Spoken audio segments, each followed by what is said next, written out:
Hi అండి. అందరూ చాయలు తాగారా? మేమైతే చాయ్ తాగినాం. ఈరోజు కొత్త సంవత్సరం. నిన్న 31 అందరూ దావత్ చేసుకోవచ్చురు. ఈరోజు మేము వచ్చేసి నిన్న ఏం మంగళవారం అయింది, ఏం తెచ్చుకోలేదు. ఈరోజు చికెన్ తెచ్చుకున్నాం. చికెన్ అయితే వండుకున్నాం. ఇక 31 మనకు డిసెంబర్ 31, 2024, 2025, 2026 ఇలానే వచ్చుకుంటూ పోతాయి. కానీ మధ్యతరగతి జీవితంలో మాత్రం ఏది మారదు, అన్ని కష్టాలే. నా జీవితంలో అయితే ఒక 2020 వరకు బాగుంది, చాలా హ్యాపీగా గడిచింది నా లైఫ్. కానీ 2020 తర్వాత ఒక బాధాకరమైన విషయం జరిగింది. ఆ బాధాకరమైన నా సర్వస్వాన్ని కోల్పోయినా.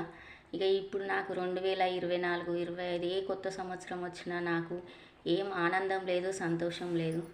ఇక నా బాధనైతే మీతోటి పంచుకోవాలని చెప్తున్నా. నాకు 2020 వరకు నా భర్త